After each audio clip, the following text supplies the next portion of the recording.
Assalamualaikum warahmatullahi wabarakatuh. Kembali lagi di Usman Top Channel. Pada video kali ini sahabatku, saya akan membuka mencari dari ingredient komposisi dari sebuah produk. Sampelnya itu yang mau saya cari itu Safi sama Levia. Saya mau tahu istilah ilmiah dari produk ini. Tentunya istilah ilmiah ini juga terdapat dalam komposisi produk sampo dan sabun lain. Jadi saya nggak pengen cuma baca ingredientnya, kandungannya tanpa tahu artinya itu apa. Nah, berikut adalah istilah ilmiah dari ingredient. Pertama adalah produk Levia.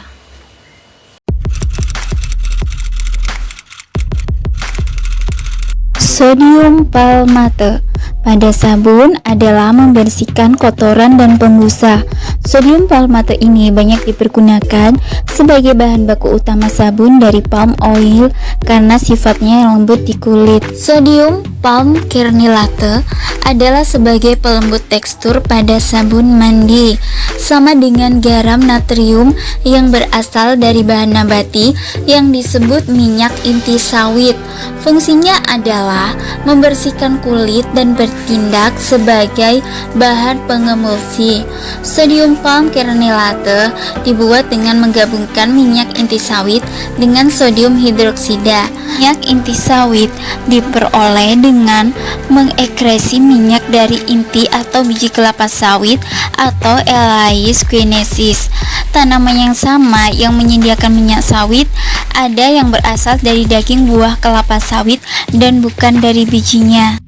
Water glycerin adalah cairan tidak berwarna, tidak berbau, kental, yang rasanya manis, tidak beracun, tetapi konsumsi yang disengaja tidak dianjurkan. Water glycerin berguna untuk melembutkan dan memberikan rasa licin. Gliserol atau gliserin dapat diperoleh dari proses saponifikasi dari lemak hewan, transesterifikasi pembuatan bahan bakar biodiesel, dan proses epichlorohydrin serta proses pengolahan minyak goreng. Fragrance adalah parfum. Titanium dioksida merupakan pewarna pada cat, makanan, dan pasta gigi. Titanium dioksida berfungsi sebagai sunscreen atau SPF yang dapat memantulkan cahaya. Dalam makanan, titanium dioksida memiliki kode E171 dalam bidang kesehatan sebagai bahan tambahan tablet atau pil. Dalam pembuatan sunblock, titanium dioksida harus dilapisi silika atau alumina.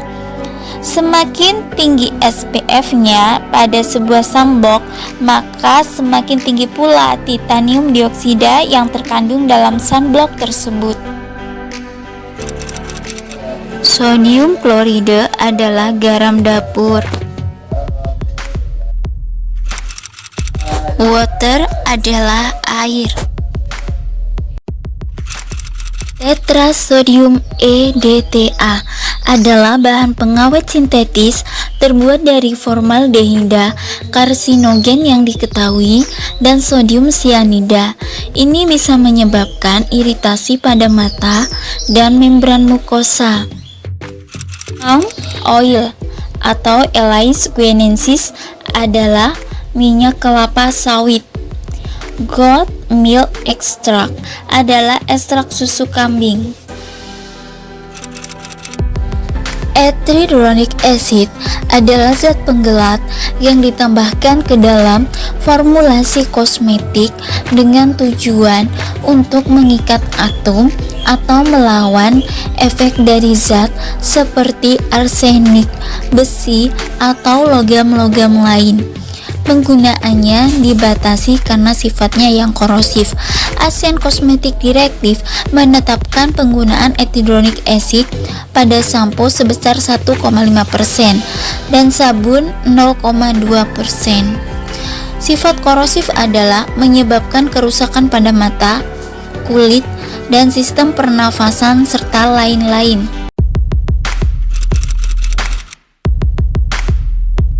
Water adalah air. Sodium lauryl sulfat.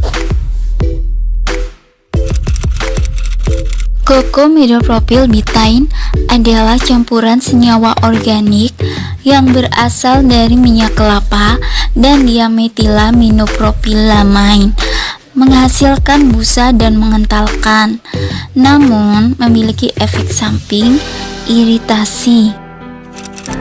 Dimetikonol adalah polimer yang terbuat dari silika yang terdapat pada produk sampo, bekerja dengan cara membuat lapisan hidrofobik atau waterproof pada batang rambut.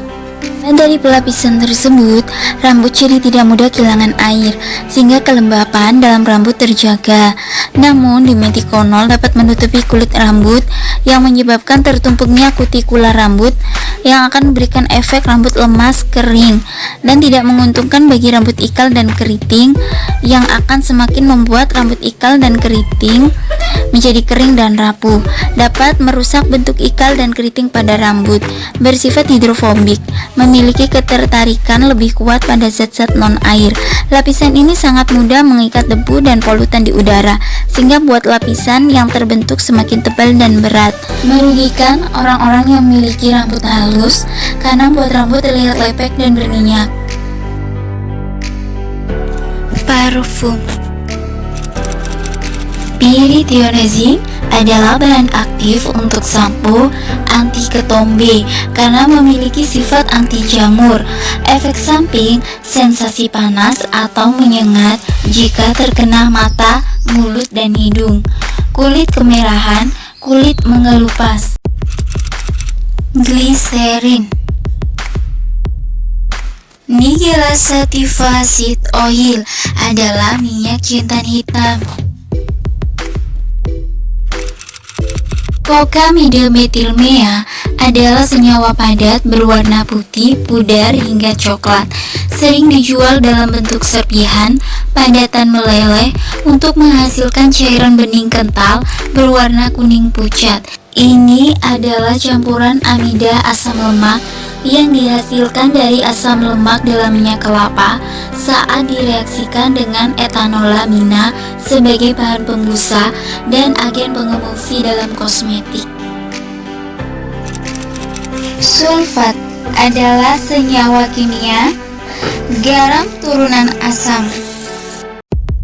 Argillaceous atau C10-30 alkali argillate cross polymer adalah bahan sintetis yang digunakan untuk meningkatkan tekstur dan nuansa perawatan kulit dan formulasi kosmetik.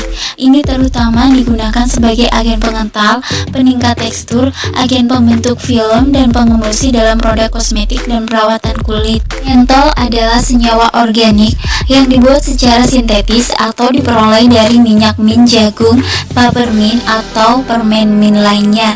Ini adalah zat lilin, kristal berwarna bening atau putih yang padat pada suhu kamar dan meleleh sedikit di atas. Sodium benzoat merupakan bahan tambahan zat aditif yang digunakan sebagai pengawet dalam berbagai produk makanan dan minuman olahan. Sayangnya, menurut penelitian, pengawet makanan ini diduga dapat meningkatkan risiko terjadinya perilaku yang hiperaktif dan dapat menyebabkan kanker, leukemia, dan jenis kanker lain bisa terjadi terutama jika natrium benzoat ditambahkan ke dalam minuman yang rasanya asam seperti vitamin C buatan.